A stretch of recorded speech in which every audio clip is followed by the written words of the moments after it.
Hi, I'm John with the Christian Century, and I'm joined today by marine biologist and writer Emily Boring. Emily wrote a piece recently for the magazine called God's Underwater Language about encounters with spirituality and the divine in her scientific work. So we're going to chat about faith and science. First, Emily, hello. Why don't you tell us a little bit about yourself? Yeah, thank you for having me. So my name is Emily, and I am a marine biologist and evolutionary biologist by training. I got a Master's of Science at Oregon State and studied ecology and evolution at Yale. And now I've switched sort of toward the world of faith and religion. I recently graduated from Yale Divinity School, and I'm a candidate for ordination in the Episcopal Church in the Diocese of Oregon. And my main passions are speaking, writing, and teaching at the intersection of science and spirituality and trying to weave the two together. That's awesome. Congratulations on graduating from Divinity School. Thank Uh, you. So I'd love to hear a little bit more just about your journey. How did you come to be a scientist? And now how did you become to be a seminary graduate and an ordinand? And how have these two parts of your life maybe evolved together over time?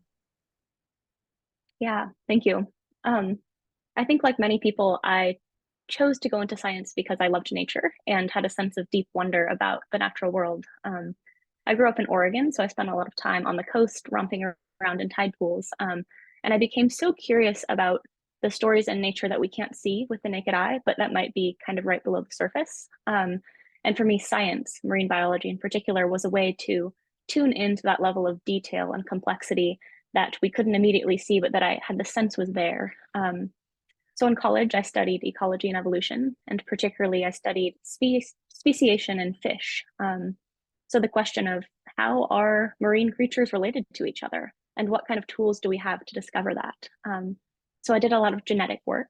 And then in graduate school after college, I returned to Oregon and studied intertidal ecology. So that meant that I was out in tide pools, researching sea stars, and asking how are these immensely complex communities of the ocean going to survive in response to climate change? So through all this science, I started to affirm the sense of wonder that I'd first had as a child, and have the feeling that when we study science, we are participating in something that's larger than the self, and we are recognizing our place as humans within this greater evolutionary web of connection. And what I found was that science itself didn't always have the language to capture that feeling. Oftentimes, science is sterile or kind of numbers driven. And that sense of myself as a knowing participant in this greater understanding with the wider world, that was absent from some of my scientific practice. And so I looked elsewhere and I started to look toward religion.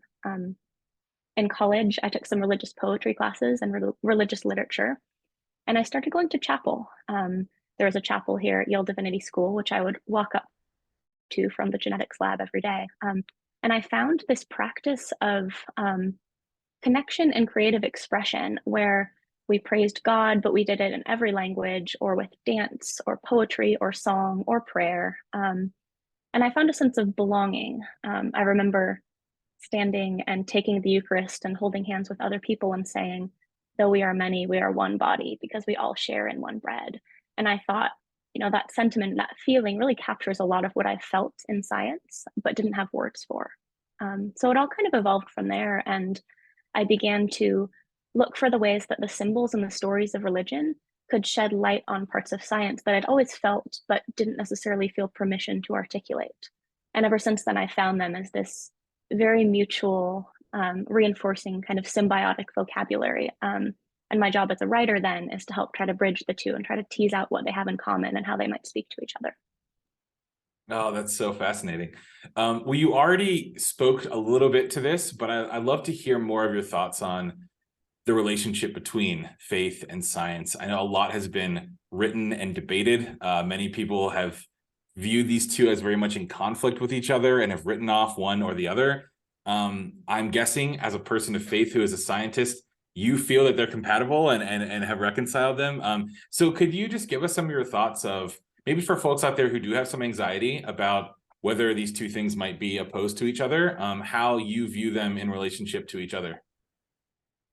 Yes, it's a very common question. When I say I'm a biologist, but also a priest, people inevitably say, how can that be? How can you reconcile those two parts of yourself? And certainly, faith and reason have a long history of having to debate one another. That's some of what I've studied here in divinity school. Um, for a long time, I was also interested in those debates about how to reconcile our reason and our intellect and all the things that modern science has come to symbolize, those ways of knowing, with faith. I went to all those conferences about how to reconcile Genesis with evolutionary biology, or even how science and faith are different ways of knowing, and there's some, epistemological arguments. And after a while, I realized that's not really what I'm interested in.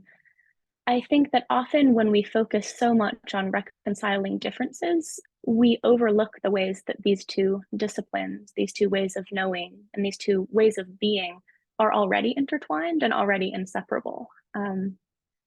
So for me, the more interesting questions are not, how can we reconcile these two logically, but where do we feel that they're connected?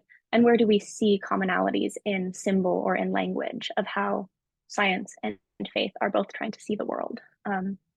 For me, some of those common themes are perhaps most importantly, connection and belonging.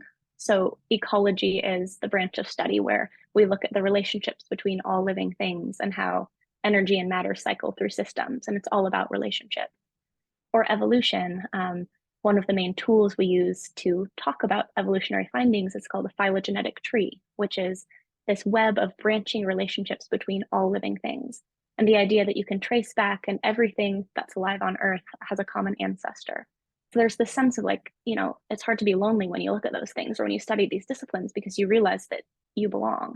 And that's exactly the message I go to religion to get as well. This idea that, though we are many, we're one body, or you don't need to do or be or earn anything in order to be part of this beloved community. So these messages that I think we're all hungry for, especially in our present day where there's so much isolation and so much shame and so much, difference or noticing the differences between people. I find both science and faith to be antidotes to those messages and antidotes to those fears. And I've needed both to feel like I belong. I think similarly, another theme that I find they have in common is both science and religion are trying to find words to describe the relationship between life and death, or between that which sort of drives us away from our thriving and our surviving, versus the forces that help us survive and thrive. And I think in religion, that language often comes up in the concept of sin, that which drives us away from other people, away from God, away from belonging, versus love and grace. And in science, we see the same sort of push and pull between being and non-being, life and death. I saw this really starkly when I was working in tide pools, and it's this sort of wild place with harsh waves and black rocks, and it's a very competitive zone. So species have to try really hard to survive. And what you see there is that species are creative, they're innovative. So, you have anemones, which are clinging to the rocks, or you have sea stars, which are eating mussels, or you have all these different varieties of shape and form and behavior. So I began to see through science the way that death and scarcity and kind of harshness aren't the opposite of life, but they're actually the force that makes life affirm itself and adapt and innovate in all of these creative forms. So that's just one example. And I think as a writer, for me, it's very important not to let science and faith simply be metaphors for one another, or to say like the symbol of a sea star surviving the forces of death in the intertidal zone is equivalent to a story from scripture or the Christian gospel or something.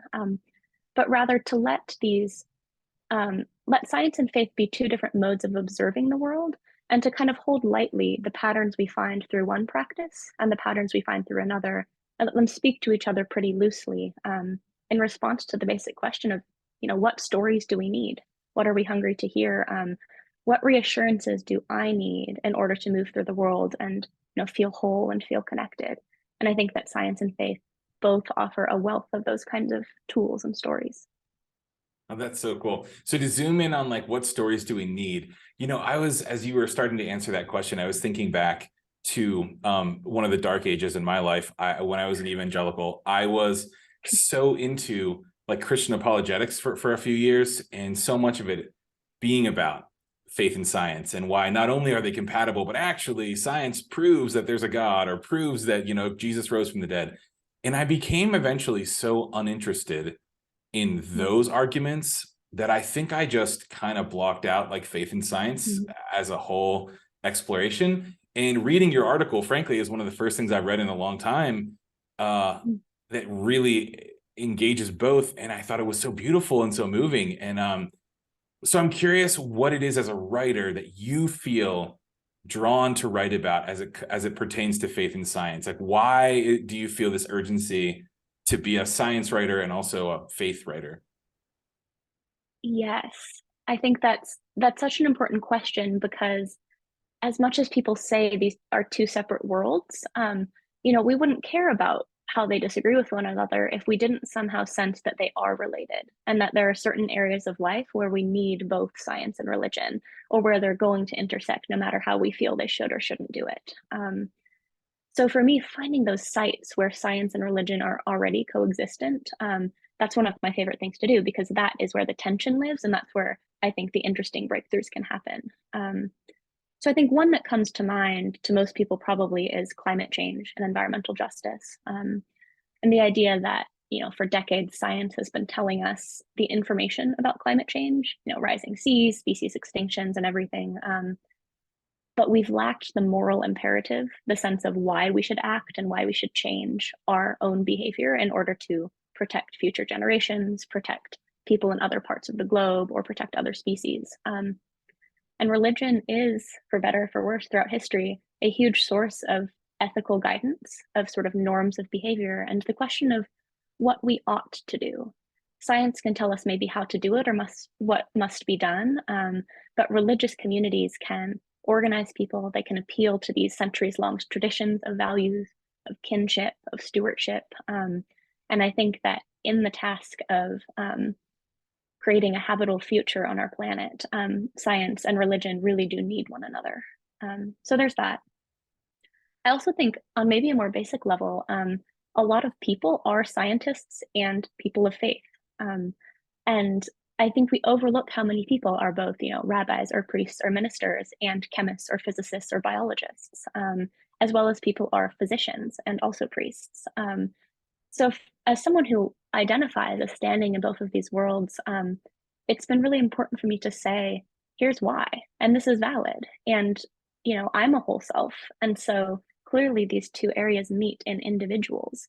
And I think the more that we give people permission to express that, the more multivalent and fascinating stories we're going to hear from all corners of disciplines. And then I think finally, through my experience, particularly in hospital chaplaincy, which is something that all seminarians and priests in training experience, um, I encountered the way that biology in particular and faith meet each other in human illness and human healing.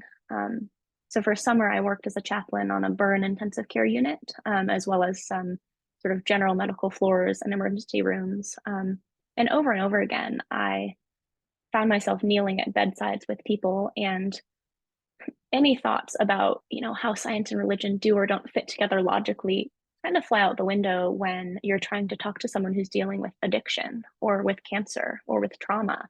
And to say that your questions of meaning, like why did this happen to me, who can I trust, where can I have faith, to say that that is somehow separate from what's happening in your body biologically and medically, you just can't uphold that division when you're looking at a whole human self. um, and I myself have grappled with illness and kind of a long recovery process. And in my own life, I've found that at those junctures when, the body forces us to the point of breakdown and vulnerability, that's where I grasp for the language of faith. And so if we think about spiritual care providers, whether they're chaplains or ministers or people out in the world, trying to help others through vulnerable times, I think that it's so important not to silo mind and body and spirit. And thankfully, Western medicine is sort of coming along and realizing, wow, these are really interrelated. And so I think that the more we're willing to admit from the outset that we are bodies and we are also souls, and we're going to need tools and practices and experts in all of those realms working together. I think that's a really exciting and urgent site at which we can talk about science and faith. Yes. Well, there's so many more questions that I could ask you and that you could give us really great, insightful answers to. But we'll have to continue this conversation next time you write a piece for the Christian Century, which I look forward to. Thank you so much for being here today, Emily. For those of you out there who missed this article, God's Underwater Language, the link will be below in the video description, so you can go check that out. We'll also have the link below to Emily's website, where there's a lot of other writing she's done for other outlets there that you can check out.